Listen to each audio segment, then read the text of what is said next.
Welcome to iiConCast. My name's Matt, and across from me, the Jeff Hardy to my Matt Hardy does win more titles, but I'm more liked. It's my brother David. Maybe I want to be Matt Hardy. I feel like I can do the laugh better. You might be able to do the laugh better, but let's be honest. People like me more. Fair enough. This is one crazy week. We've got so much to get through. We're going to start it right off with Raw. Yesterday, we went through absolutely everything Elimination Chamber. Today, Raw through NXT. Do we start at Bliss and her interview, or do we go straight to the Six Man? Banks and Bayley. Yeah, I think we can right there skip the Bliss segment that opened it. Nothing. It just showed Bliss and Asuka, which I think now we're about to see that's going to be the match. Yeah. There was rumors that Asuka was going to go to SmackDown.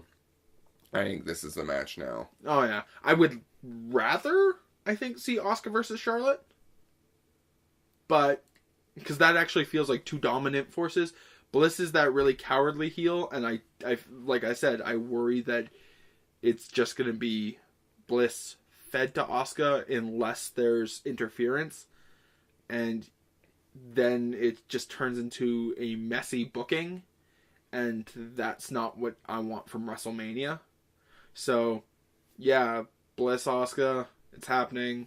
And then we got straight into the 3-on-3. And we actually saw Bayley turn on a Bayley heel thing. That's why I think we could go into WrestleMania and go, hey, Banks heel, Bayley face, and then do the switch during mid-match. But once again, I think it's a cool moment. Bad move. Yeah, Banks needs to be the heel. Bayley, I can't imagine Bayley being a heel. I can imagine John Cena being a heel. Once again, out of the realm of hey, well, he's John Cena. He grants the most Make-A-Wish wishes. But I could at least see John Cena has done heelish things, even when he's supposed to be the good guy. Well, I figured out why Banks is a face. You watch that match back, and Banks sells amazingly. Oh, yeah. There's that part where Bliss is on her back and her foot is on... And the stomping. And the hair and just the movement makes you go, ow. She did. Mm-hmm. She's not getting up. Just amazing selling. That's why she's a face right now. If she wasn't good at selling, she'd be a heel. Well, see, and that's the thing, though, is I think that a good seller can also be a heel. They're the ones who need to take the beatings to lose the matches occasionally, and yeah, that's Banks. Banks breaks herself every night, and I'm really, unfortunately, very pensively waiting for the one time when her body can't keep up. Well, we saw glimpses of that early a couple years ago when it was Banks and Charlotte going at it. Banks was always getting written off for a couple weeks because her body wasn't able to keep up with it. And let's not forget the Raw after Rumble where she died. I'm still not sure whether or not that was a accident or on purpose, but she fell out of the ring and died. This was a bad bump. That was a bad bump. But then we talked about how Elimination Chamber, Mickie James looked strong. Asuka had no issues putting her in an armbar, knee bar, making her tap. Yep. And I think that, that's where they booked Asuka properly. You have to book Asuka in a way where... Asuka seemed like a beast. Mm-hmm. And that's where I was upset about going in against Jax. Is because you've booked Asuka so much as this beast, and then she looked like how she makes her opponents look. And I think that at the end of it, it's not a bad thing. It's just a bad time. You are right on that one. Okay. Cena has a plan. So, I feel like I need to get into this because I heard the inclination of something about why the Taker Cena match wasn't happening. And me being the facts-driven person I am, I had to look it up. And the thing I found was Louisiana has a bunch of laws around wrestling.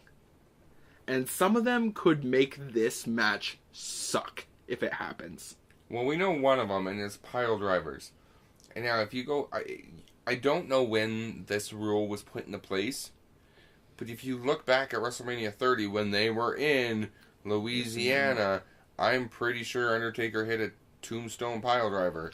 And I think it's more of no Owen Hart pile driver. No Owen Hart pile drivers, please. Fair. But it's one of those things that if that is the case, if this is a new law, if this only got passed in the past year or two, that's a problem. Taker not doing a tombstone, that is the death of his career. That is his move. No blood allowed. WWE's been really okay with that recently. There are some other just like, this is more fun facts here for you, but every promoter needs a license, obviously. All wrestlers need to take a blood test to test for hepatitis B and C and HIV. Every single wrestler. Makes sense. It makes sense. I mean, Nigel McGuinness. But yeah, Nigel McGuinness. That's a great example. You know, there's too many chances to be taken. All wrestlers must present their test results on the day of the event. Fair enough. Again. All wrestlers must be licensed. A license costs $25. Yep. You have to have a Louisiana wrestling license. Okay. And all wrestlers are subject to a day of show physical. And that's one where I worry, because Taker's been hitting the gym, but can Taker pass a day of physical? If that's the reason why they're not doing this match, that is a good safe bet why you wouldn't. Undertaker is getting old. You can't stop time, and he's in great shape. But is there something there that they would they pass Daniel Bryan? And once again, you say he's in great shape, but there's a difference between great shape and wrestling shape. Yeah, ring and shape. Ring shape, I've heard it said, ring shape is entirely different. Yep. That is a whole different beast. So, if these are the reasons why Cena Taker doesn't happen, I get it. But is there an appetite for Undertaker to come back? I think there is. You hear the fans, they pop every time Taker's like, when Cena said, and I'm gonna put out a WrestleMania challenge, and I'm gonna take on the Undertaker, and then he fakes everyone out and goes, actually I'm not, and everyone goes, like, the Anaheim crowd sounded depressed. To pop on the Undertaker thing, is it because his name is the Undertaker, or is it because Undertaker can still wrestle? If we went back and watched last year's WrestleMania... Don't make me. Please don't make me. That match is depressing. Is he that good? Is he still got it? No. Or is it just that was the way to leave it, and, you know, everyone... Don't get me wrong, I want the Undertaker back. I miss the Undertaker. I think when you think of WrestleMania, it's not Shawn Michaels anymore. It's the Undertaker. Number 4. So, if that's the case, I understand why everyone... But look at the context of how Cena did that swerve. He's talking about his own failure and how it felt, and how are you going to get the crowd to feel like you feel? I want the Undertaker. Everyone goes nuts, but you ain't getting it. Now I feel like shit. Hey, you feel like shit. It's because that's how I feel. Because I let myself down.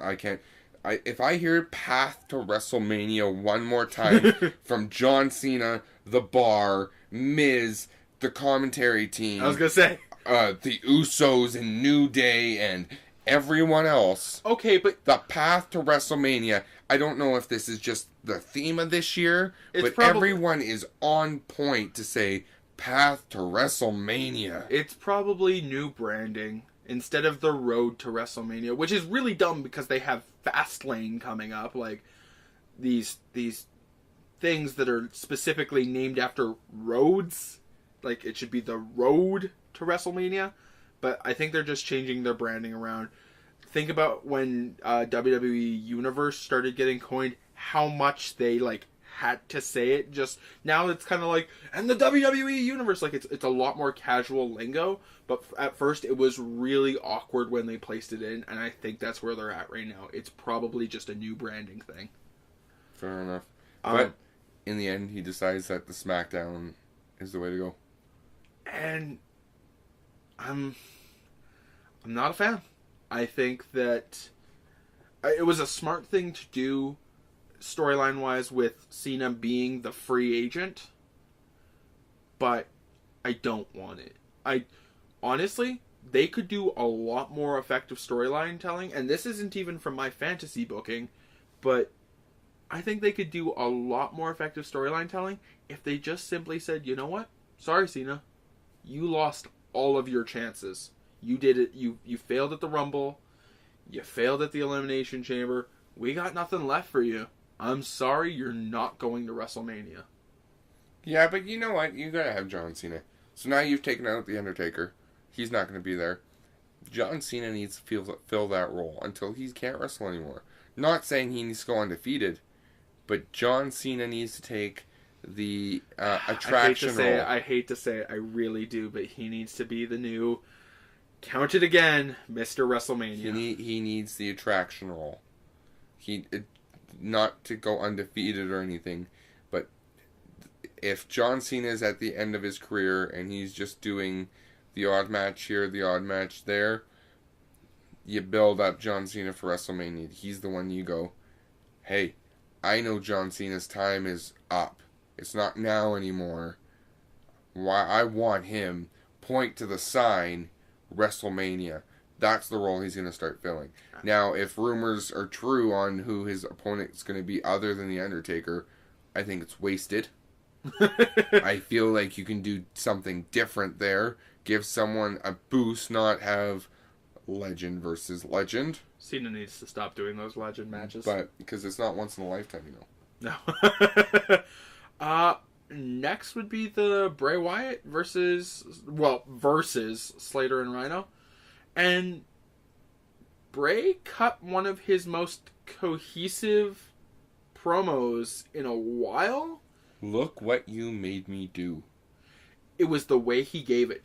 Yeah. It wasn't even just like, look what you made me do. It was, look what you made me do to these poor men. And this is where I said we would get to this part. I think Wyatt, I understand why Wyatt lost last night. Or not last night. Last night according to the Raw. But at the pay-per-view, I understand why he lost. But to be able to do this, I think in a grand scheme, I think you still have Matt Hardy win it. But does this lead to a total deletion? Or something of that? You want a gimmick. You know what Matt Hardy and they hired Jeremy Borash. What do you think Matt and Jeremy can figure out on that ranch or their lot of land? And they have the rights from Anthem now, and Matt's now posting things from his drone again. Rumor has it Jeff's going to be ready near WrestleMania. And that's the thing, is this is the perfect time for Matt to start going on a losing streak. He just did. How do you think he got broken? No, but Matt needs to start losing to Bray, and the thing that saves him is Brother Nero. And I hate having Jeff fix what's wrong with Matt, but the storyline's already stale. After this, who does Matt face? Who can you put the broken storyline up against?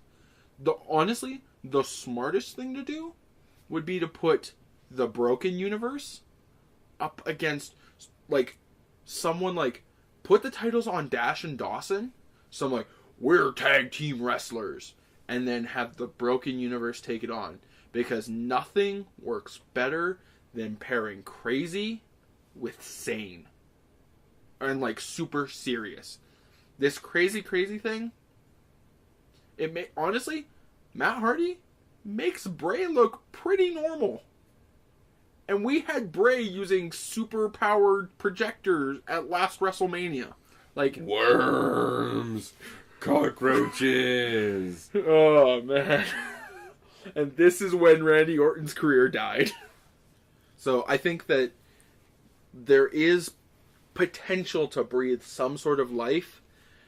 But, I mean, you look at who's controlling creative right now, and they are treading water. They thought that, I feel like WWE thought that Matt Hardy would just do it and somehow they'd make money. And I don't think they expected that people would just grow bored of it, because WWE needs to do work. So, Miz. There is so much I want to talk about from this. Me too. I didn't know about the Miz Mrs. thing. As someone who has 3 Miz shirts, I didn't know about the Miz Mrs. thing. And it makes me so sad. Miz, you went into wrestling to get away from reality TV. And what are you doing? Going back to reality TV. But I mean, I think that if they kind of do what they've been alleged to do on Total Divas, where it's a little bit more character, a little bit less reality, you know what? You keep Miz on Miz and Mrs. as like the cocky, arrogant jerk. It could be palatable. Yeah. I want to touch on 62 days. 62 days, and Miz will be the combined longest reigning Intercontinental Champion of all time. Who had that before him? That's a great question.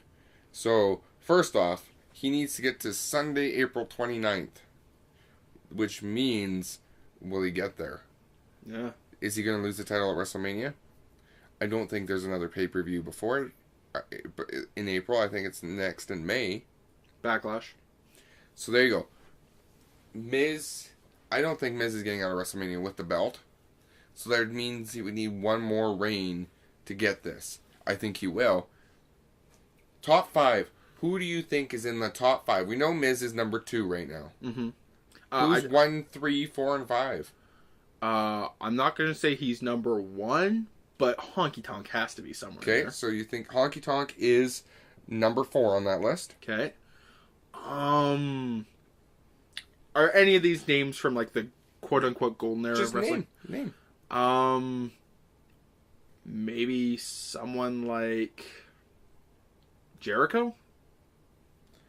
Shockingly, Chris Jericho, 9 Intercontinental title reigns. Most by anyone.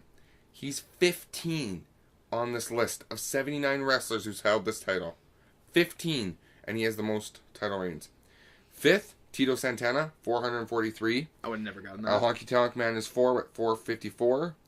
Don Morocco is 3rd at 541. Miz is 2nd, and number 1, Pedro Morales at 619. Wow. So, names you're not thinking of. You're not Razor Ramon, HBK. Miz is number 2 on that list. Sex, by the way. HBK. Yeah, no, it's ridiculous. I think that I think that Miz is that WWE's been really big on, in the past half decade or so, breaking records, making records, breaking records, and I think that that's a record that Miz could rightfully own. He deserves it. He does. He's done, originally it was the Cody Rhodes with that Intercontinental belt that I felt that he was changing the way that Intercontinental title was. And when Cody went to Stardust and left, I think Miz was like, there's the ball? Now, Miz probably had more title reigns before Cody got that title. But remember, Cody's the one who made it white. He's the one who took that belt and tried to make it something. Miz was like, yeah, we need to make it something. And Miz has one world title reign. I think the Intercontinental title reigns kind of solidify him as, you know what?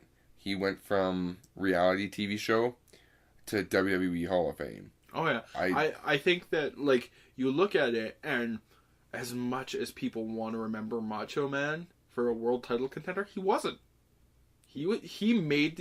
Macho Man made the Intercontinental title. Yep. And I think Miz is doing the exact same thing. Yep. I think that we will look back in the annals of wrestling history and we will go Macho Man, Honky Tonk, Miz. Not in that order, obviously. But we will look at great intercontinental champions, and you can't not say Miz's name. And you look at the way he cuts his promos, and I swear, if someone is writing Miz's promos, they should start writing everyone else's. Because Miz cuts a promo, even when it's not one of those Twitter ones or on Talking Smack where they give him a little, where it's obvious they give him a little bit more for reign. Even in ring, the stuff he talks about is heads above everyone. Not just the Intercontinental field. Everyone. There is nobody giving more impassioned, believable promos than The Miz. Fair enough. Side note, I know, kind of veering off track right here.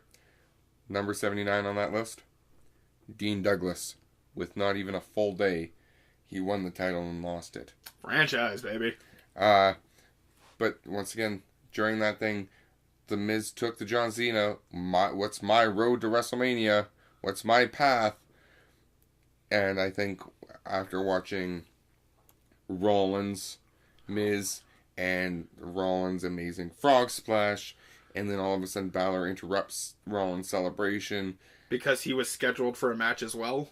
Exactly. But I think we're building to those three as at WrestleMania for the Intercontinental title. Now, out of curiosity, if you can read it back to me, if you have it in your notes, or if you caught it, did you hear what was said in commentary? I love listening to the commentary. About what Kurt Angle said to Miz. He's right before the Balor match? He said that your opponent tonight might be your opponent at WrestleMania. So for Miz to face off against Rollins and Balor is just perfect. It's just whether or not they take Elias and Strowman and put it in there. Which we'll get to. I think that match at WrestleMania can stand alone. Elias versus Strowman. They have such great chemistry. I just don't know if they're going to allow it. Mm-hmm. Because to me, I will harp on this point later, but I feel like the WWE right now feels like multi-men matches is the way to go. Holla, holla, holla. And I am getting really sick of it. Because you took a match that was supposed to be a three-way match for Fastlane. I know we're on Raw right now, but I'm jumping to Fastlane. You have 3 men, and then it was 5 men. At John Cena at 6. You have the Elimination Chamber that's supposed to be 6. There's 7. I think they're just trying to fit too many people in one match. So there was that. Balor beats The Miz as well. But I think those guys have wrapped that one up pretty well. Then we get to the Reigns. And actually, I kind of want to talk about that because I think the Reigns thing. I think that WWE is getting pretty decent at combating the rumor mill in a smart way. We kind of talked a little bit about this earlier this weekend, but the fact that they made it actually seem like, I thought when I watched Raw that Lesnar no-showed. I thought he wasn't there. I thought he was being a pompous ass. And that Lesnar didn't have to show, because you can't push something on your pay-per-view and then not deliver. And for them to not deliver and just go, Lesnar, stay at home. Or go hang out with your buddy Dana.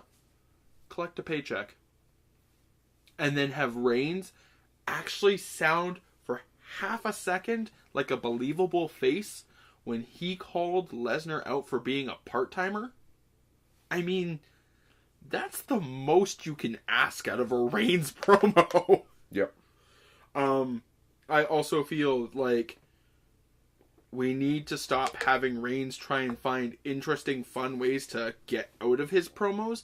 Instead, he just needs to say his piece, drop the mic, and walk out or something. Because him punctuating his promo by saying, bitch, was ridiculous. Isn't that how we all get our point across at work and everything? Bitch! And then walk away. That's just as good as a mic drop at work. Hey, I don't want to take your order, bitch, and that's it. Nah, no. Do you have anything to say about that? No, I think same thing. They used real life. Hey, Lesnar was seen taking pictures with Dana White. Good call, keeping him at home. Might as well. It made everyone talk. Oh my god, he no-showed. Oh my god. And that's the only way they're going to get heel heat on Lesnar. Yep. And they have to get heel heat on Lesnar before Mania. Yep. They need to keep trying to book Lesnar to show up at an event, and Lesnar doesn't show. Because that's the only thing. There are two things that, in my opinion, that people don't like about Lesnar. One, his move repertoire is actually really shallow. And two, he's a part-timer. I think that if you're going to do that, you need to keep the house shows, though. That's where you're making money when you're not on television. You need to... Lesnar's coming. He's coming. Yeah. If you want to keep doing it on Raw, oh, Lesnar's coming next week. Oh, he no-shoot again. Great, do that. But don't promise your... Because there is a line between television and your fans. Your fans are going to come to the television taping regardless. You're trying to tell a story. If you promise Lesnar and then take it away, that is one thing. People aren't going to... People will buy tickets to see Lesnar, but it's going to hurt your fan base more if you go, hey, he's coming to your town this Saturday, please, and it's not televised, please come see our product, and then pull him off there, than it is if you're on television. While I agree with that, I feel like there's also, if you want to get that old-fashioned 70s era heat where people wanted to literally murder the heels, that's a way to do it. And maybe not go as far as to have them no-show. Have Brock Lesnar walk out. Have Heyman come out with him and go, my client Brock Lesnar is too good for this town, and walk out. That will get unreal amounts of heat. Hell, you want to really put it on Lesnar instead of Heyman? Have Lesnar say it. He can't talk, but he can say 5 words. I'm too good for here. Good save. I'm good. I'm too good for that. Tag team 2 out of 3. I like what WWE's doing.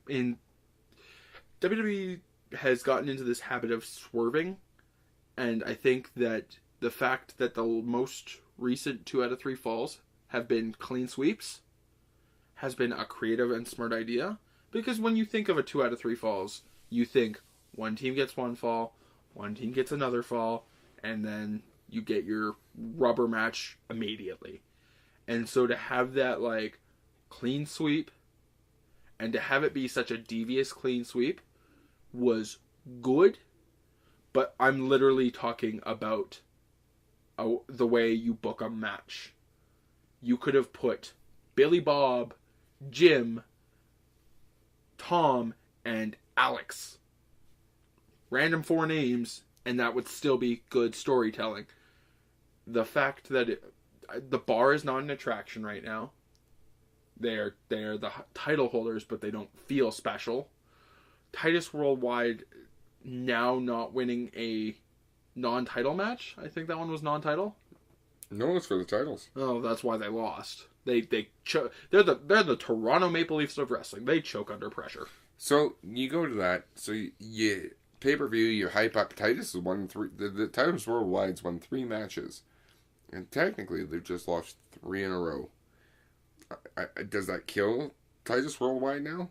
Any credibility? I think it kills their credibility against the bar. I think it kills their credibility against any tag team. I think Apollo might be finally gaining some traction, but it definitely puts the nail in Titus. Titus is now a glorified manager. I don't think he can step up and be in a tag team role anymore. He isn't going to push for a title. It's not his role.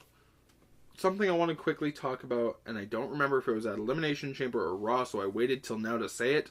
Sheamus covering his near botch when he went to step up on the ropes and slipped, and everyone started calling him out on it, and he looked and went, no, no, no, no, no, no, no, no, no, no. and then they turned that into a spot. And an intentional botch is so clever. WWE, I think, is starting to play to the smarks. Like us. Like, when you see someone play to a botch, you're like, was it a botch? Was that intentional? Oh my gosh, what if they keep doing this? Like, and that's the same thing that happened between Sasha and Asuka. I'm still not sure if that was a botch or not. But I can't stop watching it. Yeah. So, that was like, if that was in Raw, that was the most exciting part of Raw, of that match. So, guess what bar hits us with at the end of the match? What's our path? Yep. What are we doing? There's no one left. Guess who they have not fought yet? The Revival. The Revival, I think it was Dash, goes on Twitter this week, says, hey, we've beaten Slater and Rhino multiple times. We've beaten the Club multiple times. We've beaten New Day multiple times. We've beat the Hardys. We've beaten Titus Worldwide, who has had multiple title reigns, and yet 0 title chances. Is this where the Bar versus the Revival? If you look at how the Bar has been, can you move the Bar from heel to face for this match? You're not getting a Revival face. Well, see, and that's the funny thing, is you keep calling them heels, but, like, people aren't booing them. Like, people aren't cheering them, per se. People love Cesaro. Like, Cesaro... They love Cesaro and hate Sheamus. Well, that's exactly it. They have this weird canceling out effect. Titus Worldwide is, like, that's the problem with them facing Titus Worldwide. It's almost the exact same thing. They hate Titus, starting to love Apollo. That's it. We're putting Cesaro and Apollo together. We'll make it. I think Apollo's a funny one, because everyone was like, how is he on the main roster? He has no personality. They're seeing it now. Well, his personality is his smile. That guy smiles, and literally the whole arena lights up. But yeah, I think that Revival needs to win at WrestleMania. Is it Revival or is it the Good Brothers? If it's the Good Brothers, it's a waste. I think the Good Brothers is the only... If you're going to keep Sheamus and Cesaro heels, or as close to heels as they can be, you gotta go Good Brothers. I don't think there's anyone left. I think the smart play, though, it's time for Revival. Well, and that's the thing, is I'm sure at some point the Bar has faced the Good Brothers. The Bar hasn't faced the Revival. If they're gonna go with this stupid, what's my path? Because, like, the path to WrestleMania thing, that, as I said, that's rebranding. What's my path is the bigger problem. The fact that Cena doesn't know what he's doing. The fact that Miz doesn't know what he's doing. The fact that the Bar doesn't know what they're doing. It makes it seem like WWE is this ridiculous madhouse where literally matches are booked the night of. And that looks sloppy. Yep. It looks WCW-esque. We know how that plays out. Braun and Elias. Braun and Elias, once again, like I said, they have this amazing chemistry. And I think, once again, a little bit on the part of the commentary team, but a lot of it was on Braun and Elias. Just that whole moment where Elias gets out of the ring after using the fire extinguisher, which, by the way, way to bring back the fire extinguisher. And then, you know, at first he's walking up the ramp, and then the monster that is Braun Strowman. I'm gonna be the fastest runner I've ever been if Braun Strowman's behind me. So that moment when, like, he realizes Braun's behind him and the commentary makes a comment at it, I was just like, run, Elias. I was scared for him. I was like, oh my gosh. You were Bray Wyatt and I said, run. But the best part about it, too, is, like, you look at, like, what Braun did to Kane. I would hate for any of that to happen to Elias.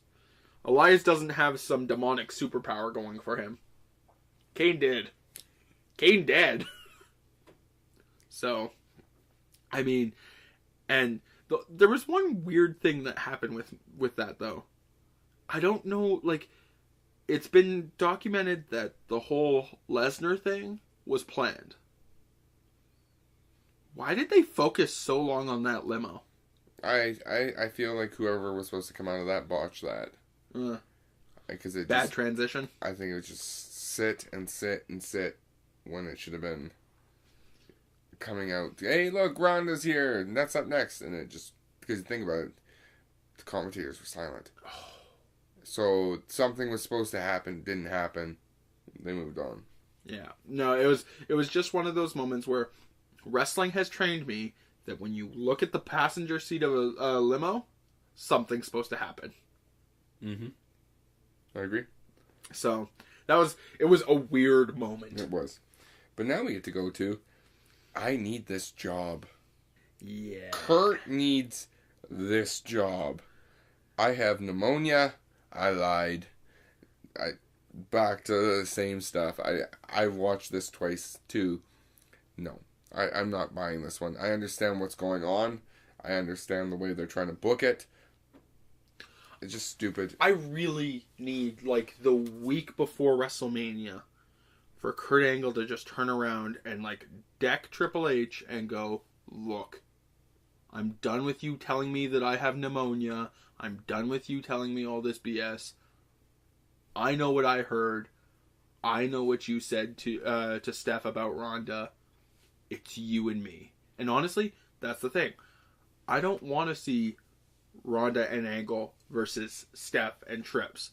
I want to see Steph versus Ronda and Angle versus Trips. That's a way more interesting card. Yeah, I don't think Steph and Ronda can carry it though. I think Ronda's too green, and I don't know. Steph has only wrestled how many matches in her career? I'm pretty sure she has one move, and that's slapping people. I don't think she can carry that match either. So, though during that, there was one entertaining part about that segment when they're trying to videotape him, and the cameraman stands in front of the camera. I thought that was gold, and probably drove Vince absolutely bonkers. And someone was fired. Someone was getting yelled at because, you know, when a cameraman steps in front of another cameraman recording, and all of a sudden you see the cameraman go whoop and dip out of the camera. Once again, someone got in shit for that one. It's hilarious how something accidental makes something that looks very Bush League look even more Bush League. This storyline is just, I expect this out of the Dixie Carter era of TNA. I did get the best chant of the night. Definitely was when Angle admits he's sorry. They're like, good, we're gone. Ronda's like, you know what? We're not good. You owe me an apology. If you don't, I'm gonna rip your arm out. The fans really like that one. Rip her or rip it out. Rip it out. Yep, that was definitely the highlight. Then you have that, I'm sorry, it's a very awkward Steph walking up to Ronda looking like she's going to slap her. I'm sorry, blah, blah, blah. As they're leaving, decks Kurt Angle. We all know where this is going. Just, I don't know if I would care for the execution. Nope. And I think that the only thing I can hope for is the fact that the last time Angle got last second put into a match in a replacement of a Samoan, nonetheless, there was magic that happened. And that's the only thing that I can hope for, is that same magic that happened there happens again. Fair enough. SmackDown. Yeah, SmackDown. And started off with John Cena. And honestly, it's funny because he talked about wanting to earn it and everything, but it feels like a handout. No, he asked for a handout. He wants to earn it. Yeah, he wants to earn the world title. Yeah. And that's going to be his path to WrestleMania. But I guess I go back, if you really want to go back to the talk right after after the Elimination Chamber, he's like, I'm going to do stuff that isn't ethical or whatever term he put. Yeah. Morally right. Asking for a world title match is not really morally correct. Yeah. Begging for one is not. Yeah. And he specifically even implied that it was unethical in the realm of what's proper in WWE. Yeah. So, land of opportunity. All right, beat AJ Styles, you're in. We saw that with Dolph Ziggler. We saw it with Baron Corbin. They added one more person. That's where I'm going. That earlier in the show, we said overkill of matches, or too many people in a match. Another perfect example. I do want to point out that while at first it really bothered me, and I even kind of talked against it earlier, I think that there is a spot in the world for giving away matches. It can be in the right moment. And I'll talk about it kind of when I do this week's Fantasy Warfare. There's something to be said for giving away a match if you can use it for storyline purposes. If you're just giving away the match to be like, hey, here's a match. Once again, that's that WCW booking of we need something because we run every day. It's shoddy. Yeah. But they're teasing that 17th title thing. We saw this a little bit last year near the Royal Rumble when they were teasing this. Do you think that they can hit us with a blind side, swerve and have John Cena Nakamura at WrestleMania, or do you think it's going to be set Styles versus Nakamura? Here's the thing. WWE is obviously trying to steal the heat from Wrestle Kingdom 10. There's no two ways about it. They're stealing the storyline from Wrestle Kingdom 10. But if you're going to steal the storyline from Wrestle Kingdom 10, just steal it. Don't try and put spit polish on it and go, well, WWE's involved as well. And that's the problem. WWE has to stick their fingers in everything. When these two indie darlings, or whatever you want to call them, this is a match that people want to see. The Money in the Bank. This is technically a storyline since Money in the Bank. And probably before that if you really want to look into it. But Money in the Bank is the best starting point from it. And you know what? When they do the video package for WrestleMania, if it's Nakamura versus Styles, that's where they'll start it. So I think that there's a chance, there's 100% a chance that they screw this up. And that's how I see it. It's a screw up. If it's Cena versus Nakamura, there's also been the what if it's Cena, Nakamura, Styles. You know, Styles loses, Styles invokes his rematch clause for WrestleMania. Makes sense. It's a good way to put them all into a match together. But I mean, you said it yourself. If Cena doesn't have this, what does Cena do? Cena fights Taker. Well, there's a lot of talk of Cena not fighting Taker. Cena said he wasn't going to fight Taker. Cena doesn't fight Taker. What does he do? Cena fights in this rumored match? So, I want to hope and pray that Styles walks out of Fastlane with the title. But there's just too much that could go wrong. All right. What if they give it to Corbin? Ugh. Speaking of Corbin, Zayn and Corbin, I think the stuff that happened outside of that match is what stole this match. The commentary? You have Owens on commentary. Which, if he ever gets so injured he can't wrestle anymore? It's Punk-esque. Oh, yeah. It's definitely Punk-esque. Hey, can I ask you a question? Nope. That's just great. That's just great commentary right there. Just a heel on the microphone doing what he's good at. I don't know if the fans were into this match. I think SmackDown's got this wave called Rusev Day, and I would love to see called Rusev I would Day. I'd love to see them do something with it. But once again, you have 6 people in a world title match. Got 2 people in a United States title picture with Jinder hanging around. There's no place for Rusev Day right now. SmackDown's tag division is pretty... And the fans stacked. are clamoring for Rusev Day. But that's the problem. There's nothing to do with him. He could be the biggest fish in a small pond, but there's no lure. Yeah. So the other part of this match that really stood out was Dolph Ziggler. And I like the way they chose to do it, where Ziggler snuck in, took out Owens. Sammy, what happened? Ziggler's hiding at the ring mat. And it was very like, there was never a moment after that point where Corbin or Zayn were close enough where they would have seen Ziggler. And it was very believable from a TV perspective to go, you know what? Ziggler's hidden. He didn't have to hide under the mat or anything like that. He was hidden, and then when the match ended, he came out and struck. And this Ziggler, while not world title winner, is probably the best form of him. Is he believable in this match, though? Is he believable enough in a sense that you have 6 guys in this match? Do you think Dolph Ziggler can walk out of Fastlane world heavyweight champion? Honestly, there's 3 people in the match that I feel could walk out, and there's 3 people that just can't.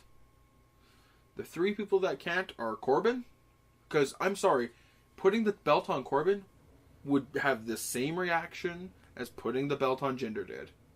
Wow, this guy who loses every match suddenly has a belt. Has the belt. Ziggler, because Ziggler's just...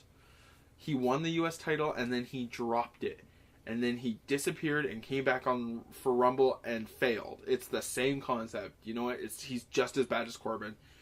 And Zayn. I want Zayn to be a world champ so bad. But he has never done anything in WWE specifically, not including NXT. He has never done anything in WWE that went, that's a guy. Styles, Owens, Cena, all realistic. If we're getting really into it, there's no way Owens is winning. Not a chance in hell unless they want to swerve us. Yeah. I think it comes down to this match is AJ versus Cena. Oh, 100%. Which they gave away for free on SmackDown. Yeah. Ruby Riott versus Naomi. This is where I'm talking about the Absolution versus Riot Squad storyline. This storyline, there was literally the only reason to bring out Naomi, or to have Naomi come out with Charlotte and Becky is to tell that story of 1 down, 2 to go, 2 down, 1 to go. And I think you look at it a different way here too. The Riot Squad comes out together. Yep. And the other 3, Naomi and Becky and Charlotte, all come out to their music. Yep. Who's got the most cohesive team here? Mm-hmm. I don't care if it's Charlotte versus Riot Squad. The Riot Squad seems more on team-based than Lynch and Naomi. What really bothers me the most is there was just this moment where we all collectively looked at each other and went, yeah, Charlotte's a face. And that happened forever ago, and it's been stuck in my craw for forever, but literally the only reason they turned Charlotte face was because they had too many heels. Oh, yeah. But I'm not saying I think Charlotte's a fine face.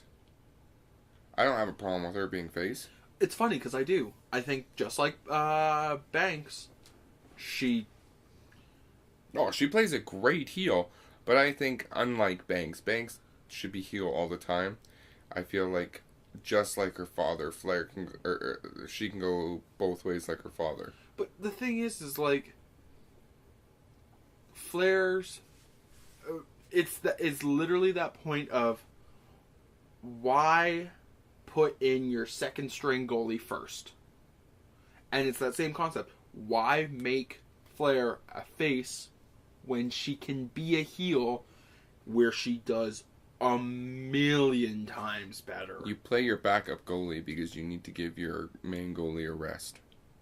And you know what? Yeah, maybe Charlotte is that much better at being a heel, but there's only so much heel Charlotte you can take, and maybe this is her little breathing period.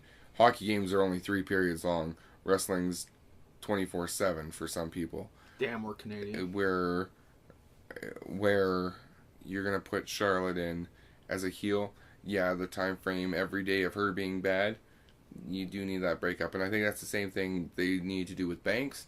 I just think that Banks has gone on a lot longer than it should have. Mm-hmm. You need to freshen her up, and then you can turn it right back heel. But you need to freshen people up every once in a while. That's the good thing about wrestlers who can play both the heel and the face, is when they change, there's not this, oh my god, they never would have. It's well, 3 years ago they were pretty big assholes. So I think when the moment happens when Charlotte turns heel again, it'll be a very happy moment in my life. Do we touch on Josh Duhamel's quick little appearance with the Fashion Police? Big E's rapping. Anything about that make you want to stand up and go, let's talk about this? There's one thing that came out of everything with the tag team scene, that I think they are doing so well, and it's a perfect way to look back at a missed opportunity. Everything they're doing with the Bludgeon Brothers. The Bludgeon Brothers are doing...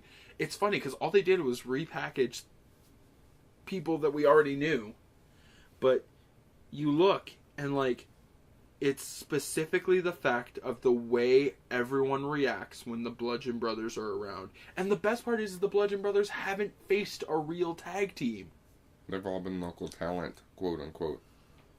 So, but the way the Usos and the New Day, when they all collectively got out of the ring and went down the ramp and no one fought, no one was interested in fighting. Everyone was interested in staying the hell out of the Bludgeon Brothers' way. Well, I think great segue, because the next segment is Usos New Day.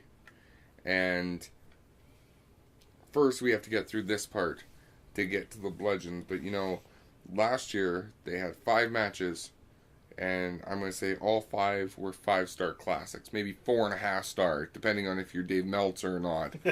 But they were 5-star classics, starting at Money in the Bank, where New Day won by disqualification, I believe. Then you move into Battleground, where New Day wins cleanly. Usos win the titles back at Survivor Series. New Day wins the titles back in a street fight on SmackDown. Usos win the titles back at Hell in a Cell in a hell of a match. Easily the best match out of that pay-per-view. So if you have these 5 matches that have been amazing, you've given them 5 months off away from each other. Can they get back to where they were? Or is this just something, hey, we need to put a stopgap in before WrestleMania? Hey, these guys should be able to do it one more time. And that's more what I feel it is I just, as much as I would love to get behind it, and I'm sure that they could probably create another Magic match, it's just not the concept of Usos and New Day facing off, when they promo against each other. Amazing, interesting, fun stuff. They always say something new and interesting. But there's a difference between a match and a promo. You can always say something new and different. Matches become stale. I can only watch the Usos super kick Kofi so many times. I can only watch, Big E nearly break his neck flying out at the Usos so many times. And this is what I was talking about. There's 4 or 5 tag teams in all of WWE, and then there's all the outliers. And it's time we bring all those outliers in. I was frustrated when Shelton Benjamin and Gable didn't get a fair crack at it. Because I think that Gable is easily one of the best tag team stars that SmackDown has. Oh, Gable is... he's the next Kurt Angle. You don't want to compare someone like Chad Gable to Kurt Angle, but Chad Gable, he's got it. He understands what's going on. I just think it needs that little bit of time to mature just a little bit more, and I think he might take the same pathway as Kurt Angle. But going back to this, the Usos dropped a great little bit of knowledge. They've never been on the main show at WrestleMania. Yep. Is it time the Usos get that spotlight? Well, I mean, they have the titles. They're not losing it at Fastlane. They have the titles right now. We can say that they're not going to, but we don't know for sure. I think once you drop knowledge like that, it's really hard to take it back. Especially when everybody's storyline right now is, what do I do at WrestleMania? This is that same thing as the bar going, what do I do? It's just, they didn't say, what's my path to WrestleMania? They said, you know what? We've been screwed. We've never been on the main card. We hit the pre-show. That's the best we can do, apparently. But we're better than that. We're now the Uso Penitentiary. It's going to be unique, because you know what? I think it is about time for the Usos to make that push. But, you know what? I thought last year they'd be on the main card, and they pushed them into the... They didn't even wrestle. So, and I'm pretty sure they were tag team champions at that time, too. I think the Usos, it's about time. You know, like even the Usos comparing themselves to the New Day. Saying, hey, we used to wear funky colors. We used to dance. We used to care about the crowd. And that got us nowhere. Now we're the Uso Penitentiary. We used to be like you. Now we're not. This is what's going to get us there. Do you think that's going to kind of... If somehow New Day doesn't get on WrestleMania... Yeah, they were bragging in the interview that they were the hosts of WrestleMania last year. What happens if they don't get to wrestle on this year's WrestleMania? Do you think they're going to turn heel? Nope, no stock lost. They will make some sort of appearance. They will throw pancakes at the audience. It's that same thing. You said, you know, WrestleMania is not the same without Cena. Honestly, at this point, I think the New Day, especially after that Booty-O's entrance a couple years back, they've made themselves fixtures. You can't have WrestleMania without the New Day. And you know what? I don't think they need to be in a match. They proved that last year. No one forgot who the New Day were. No one went, oh man, I really wish I could have seen New Day wrestle. It was, hey look, there's New Day. They're shilling more stuff. This is ridiculous. This is fun. They're hosting the show. And that's all we need. So Bludgeon versus Usos WrestleMania? I would love that. And I would love, as much as, you know, I can... this is the first time I've ever liked the Usos. I never liked them when they were face. But now that they are these hard, like, we're here to wrestle, we're here to kick ass, take names, we are what's holding up the SmackDown Tag Team division. And that's the thing. Bar comes out, they hold their titles, and they say their catchphrases, they do their fun poses, but they don't do anything for Raw. The Usos come out, they cut promos, they wrestle matches, they do their time, they put it in, and then they do for the SmackDown tag titles what Miz does for the Intercontinental title. They bring the value up. That being said, if they're putting the Bludgeon Brothers as these truly scary forces, how great. It would feel a little undeserved, to be honest. But you know what? The Bludgeon Brothers come in. Maybe at Fastlane, you feed New Day to them. After the match. And then, you know, that's when they finally point their gigantic, oversized, probably made of paper mache hammers towards the Usos. And they go, hey, you want to see two brothers escape from prison? Quick rude promo. Putting over Orton. Orton wants the United States title, so one title he isn't held. I'm pretty sure that would give him Grand Slam, so now it kind of makes that one a little bit more interesting. It's not just Bobby Roode. Orton's fighting for something. Jinder Mahal's been the center of this all. Where does he fit in now? He's not going to be at the pay-per-view. Do we still see him and go have him interfere? Is this something he waits around for, and then all of a sudden whoever wins this he goes after? How do you go on with this United States title picture? Well, if I'm WWE, I put them in a triple threat match. But this one does make sense for a triple threat. The 6-pack doesn't really make sense. Once again, though, Rusev Day. Chanted throughout the interview. Rusev Day. I'm not saying add him to the United States. Let's not add him. No. At least this time. Maybe whoever wins this match goes to fight Rusev at WrestleMania. I don't know. But right now... Oh... I don't think Rusev Day has that much backing behind it. Or at least not to WWE. The way they're treating Rusev in English, there's no way they could get away with going, and Rusev gets to take on the Victor. Rusev needs to start building his stock up in a proper way. He needs to not just be a character. He needs to win some matches. Yeah.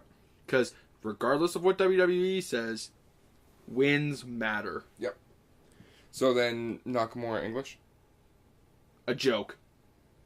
I don't think that helped English at all. I don't think it helped Nakamura. No, I think it was just a blow-off match. Just to have some type of Rusev Day on the card, and Nakamura just went through him. And I mean, the thing is with Nakamura, like, honestly, they really could have sent him home for 6 weeks, or 2 months after Royal Rumble. I was going to say up until the end of Fastlane.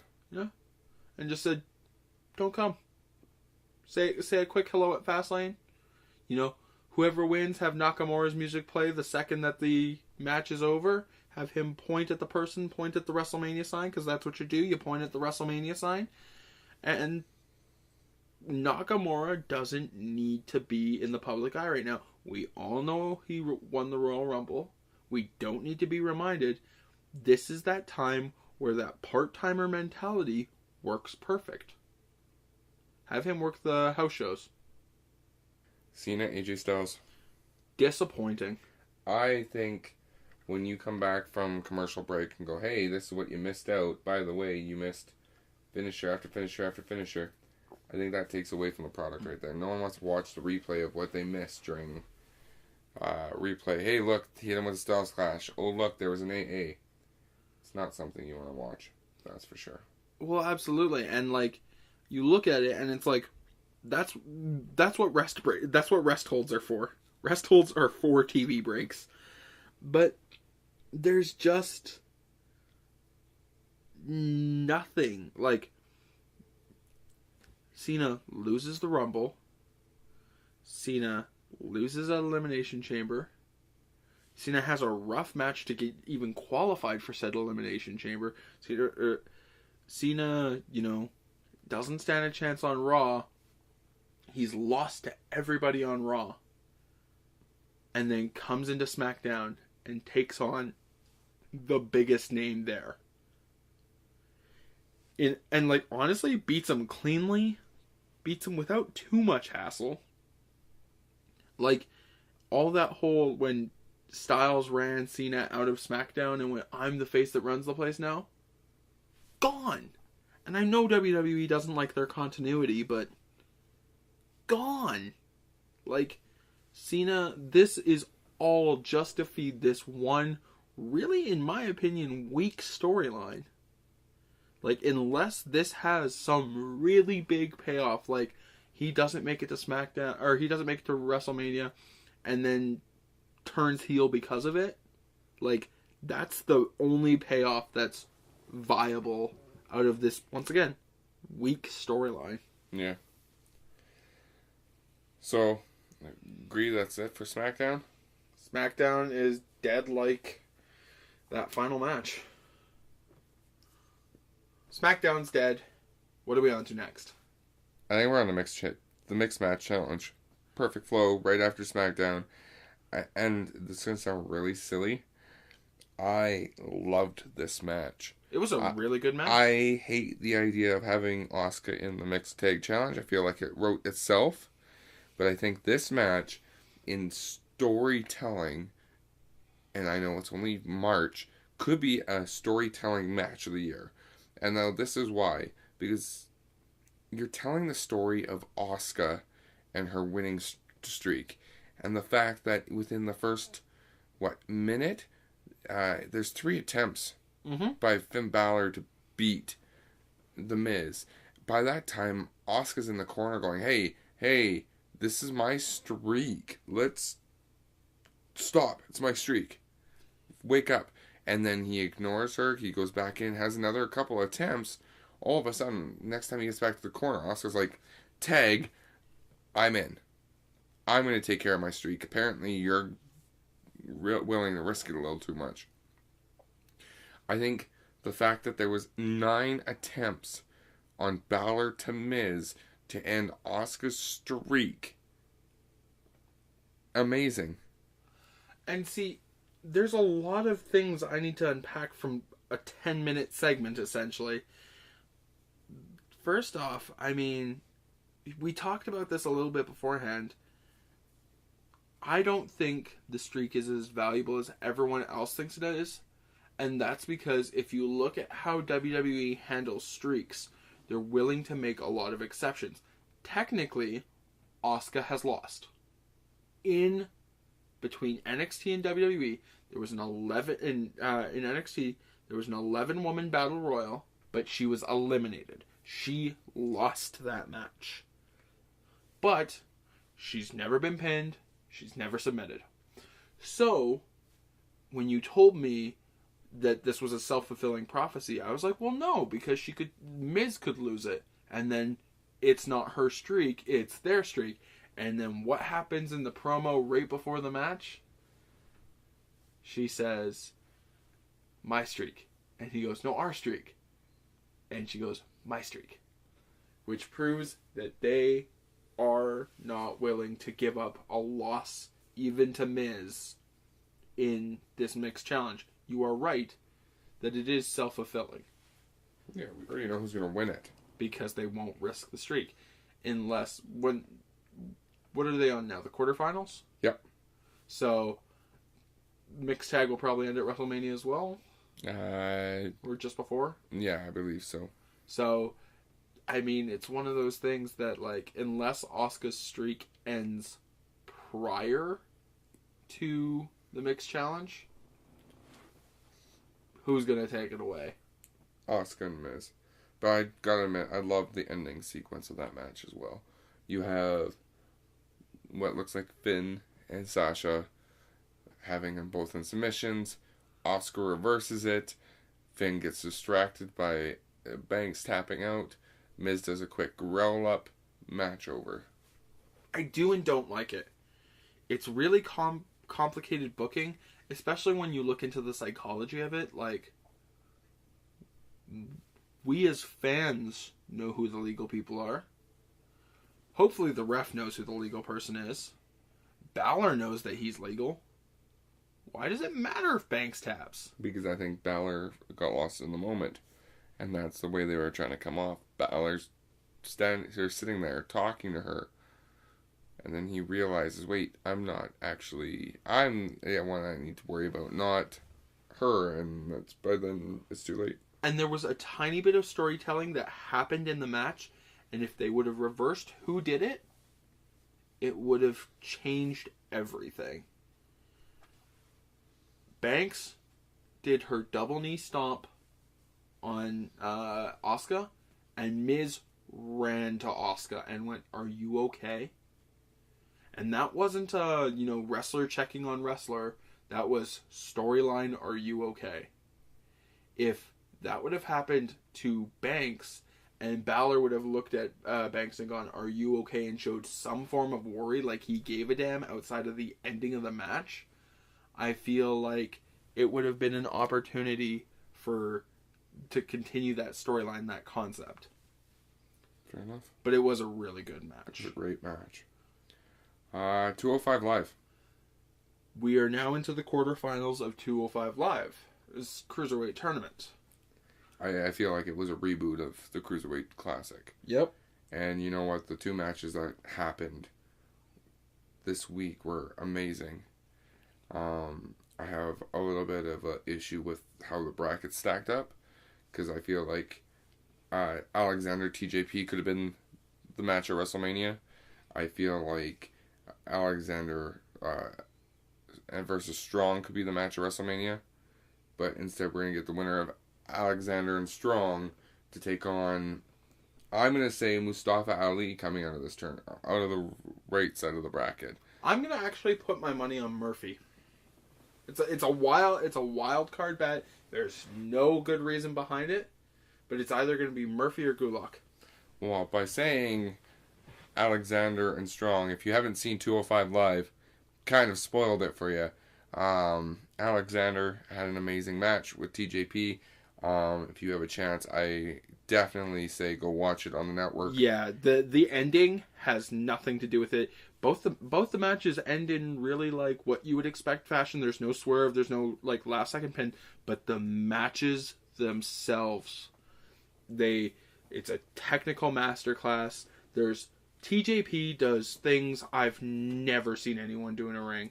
And one of them is so simple, but TJP gets thrown to the ropes and does like a 619 to standing on the apron.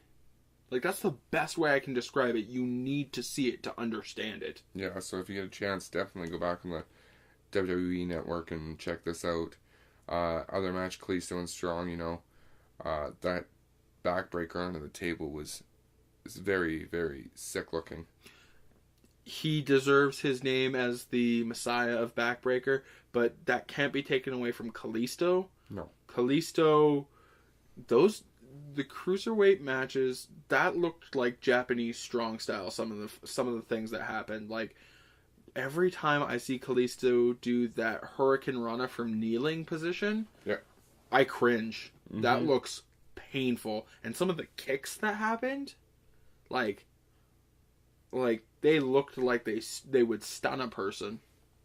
But obviously, it's wrestling. But they were amazing matches. The only thing that kind of makes me anxious is the way you see Cruiserweight and the way I see Cruiserweight. I feel like the way you see Cruiserweight is more the direction WWE is going.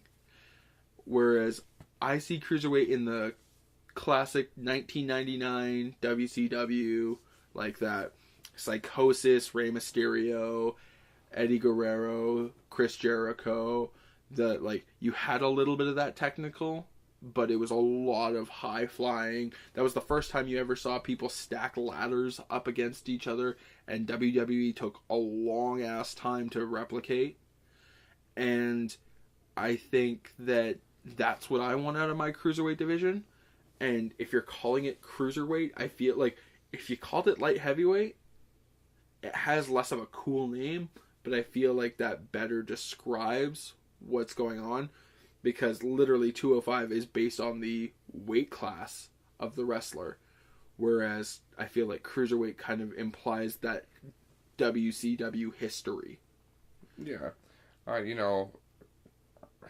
And I feel Strong and Alexander are both people who could easily mesh just as well in the main roster, but as you've said, people need to be on 205 Live to draw.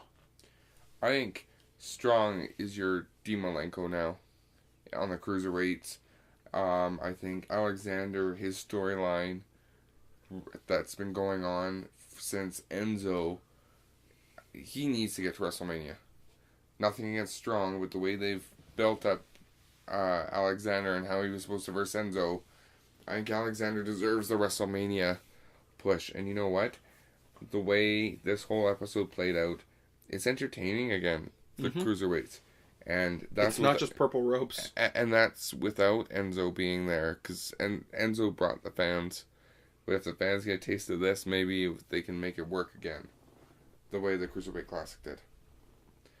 Last thing, WWE this week that we're going to touch on, NXT.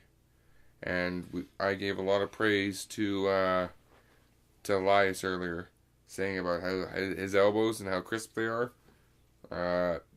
My God, I feel the Purple Rainmaker by Velveteen Dream is definitely a beautiful elbow, shades of the Macho Man.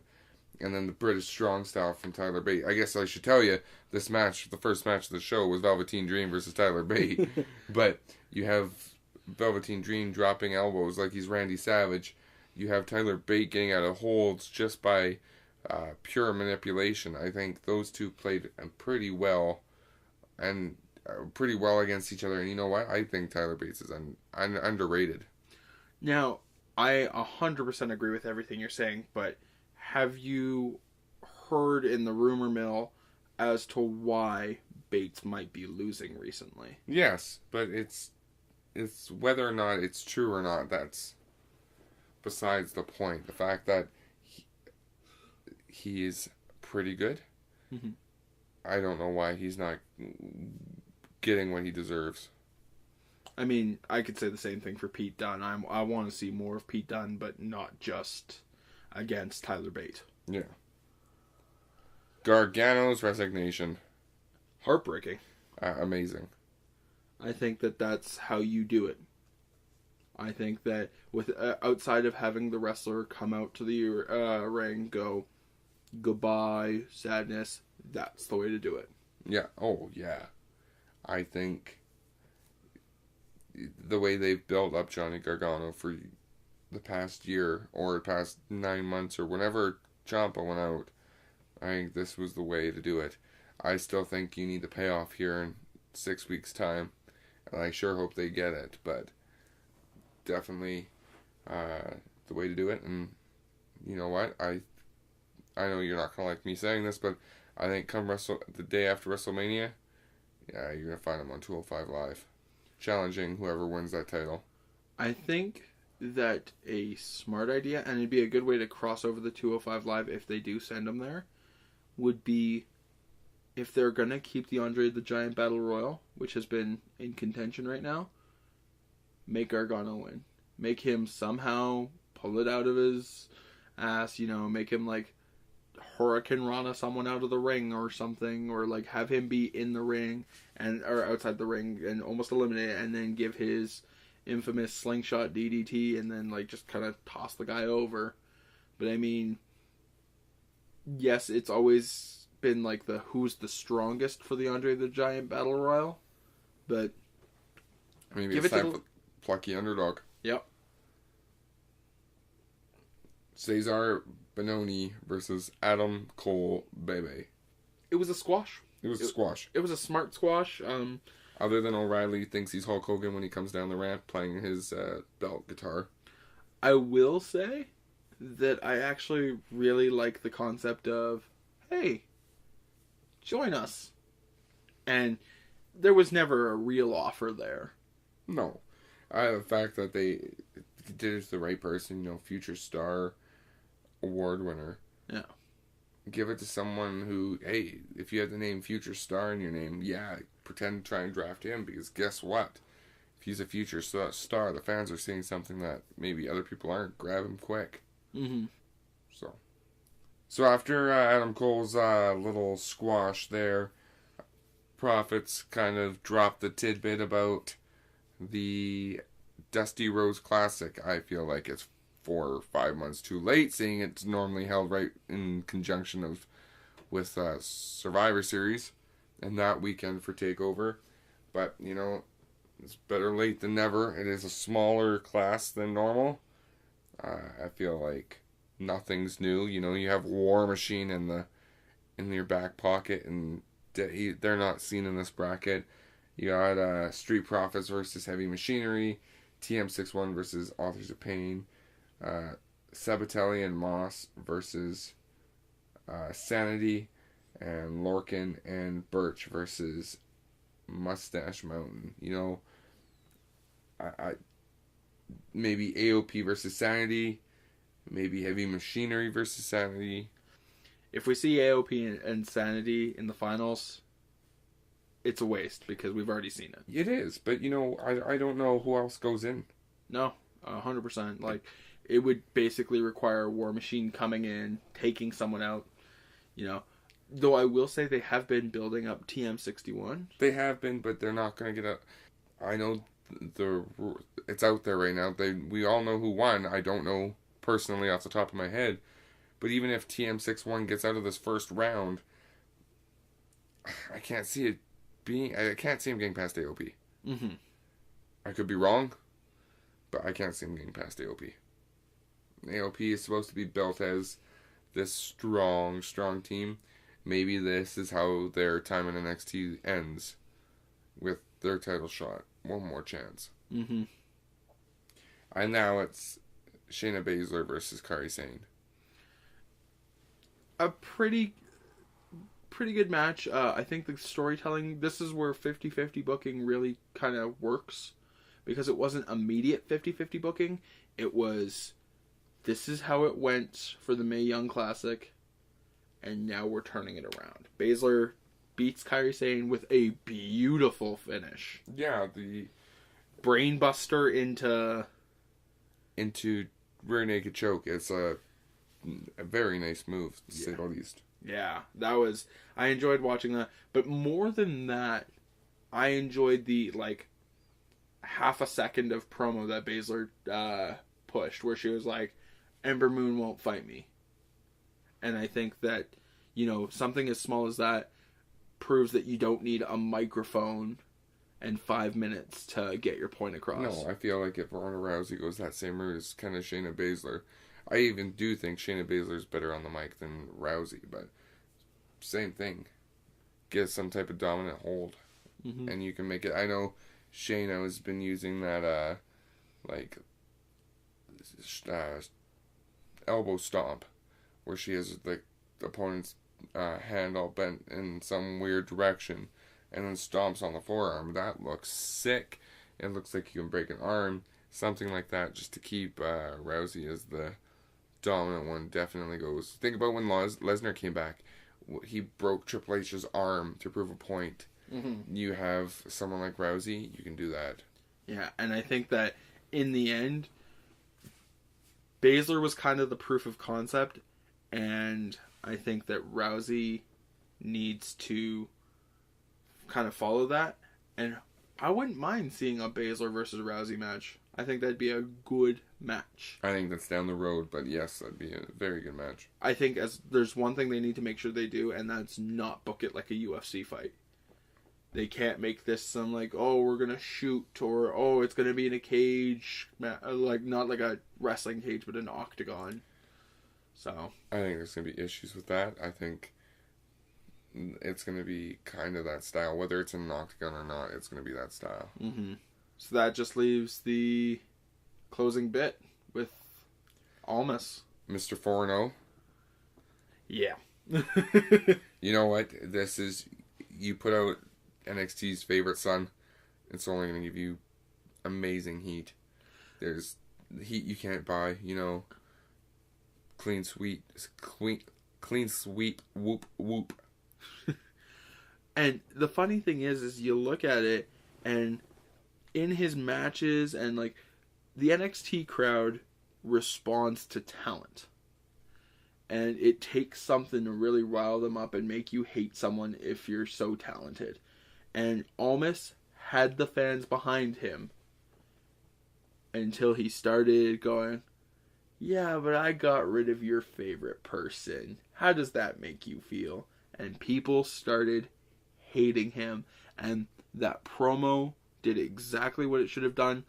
There was a little bit where Vega talked about how Almas is her sugar daddy kind of thing. There was that weird moment there where she's like, oh, I don't need my man to provide for me. And I was like, we could do without this, couldn't we?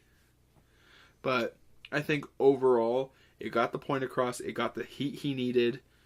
What else can you ask for it? Well, there's one more thing you can ask for that, and is that have Aleister Black and Killian Dane come out and get ready for their match to figure out who's going to verse Almas at TakeOver New Orleans. And then we got it. And the funny thing is I look at that and I go, okay, Dane faces him.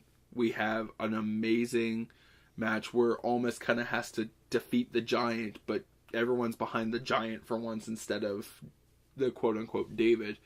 Or you have Aleister Black, a man who has not been defeated in one-on-one singles competition. And that's where that kind of streak concept comes in that we have with Asuka, where he has lost. He's even eaten a pin, but he's never lost in one-on-one. And I would love to see Black versus Almas. That'd be a pretty good match. Killian Dane versus Almas would be a good match too. But yeah, I feel Black versus Almas, I feel like needs to be the match at TakeOver Orleans. The worst part is it's funny. We were talking earlier about how Elias didn't get over in NXT too well, and yet is doing so well in WWE. And so every time I see someone who's getting really over in NXT, I get anxious the closer they get to WWE. Because the last thing I need is for Aleister Black to flounder once he gets his call-up. I don't think he will. He's Punk-esque. He is, but it's... Bayley didn't have to change anything to get over in WWE. You said it yourself. She's the female John Cena. Yeah. She didn't have to change anything. No. And yet, they crushed her. They didn't do anything with her. They made her weak. And now we have the Bayley we have. Yeah. So, they could do nothing different with Aleister Black and still watch him sink to the bottom. And that wrapped up a really decent NXT. Actually, a really good week of WWE wrestling. With lots of ups and downs, and hell, Elimination Chamber was a huge part of that all. And a wild week, at least to say the least, on TV. February going into March was a really good month for WWE. That gauntlet match, the Elimination Chamber, the fallout from the Elimination Chamber. I'm excited for more wrestling. I think they've ramped up ready for WrestleMania season. Good. About time. So that's going to end our weekly wrap-up. Keep tuned into the show for the rest of the week. We will also have our weekly editorials and, of course, our weekly fantasy warfare. Little tidbit. This week, it's going to be what if Cena turned heel and how would I do it? So that'll be a wonderful conversation that we get to argue over. A little bit later this week, also keeping tuned in for our preview of the 16th anniversary of Ring of Honor. That goes down this Friday, March 9th. So we will have that up near the end of the week. It actually popped up on my Facebook 3 years ago. We were at that. So it's got a little bit of a soft, nice, warm spot in our hearts. So we'll make sure we touch on that. And yeah, that's it for this. As always, I've been Matt. I'm still Dave. Legends come and go, but icons never die.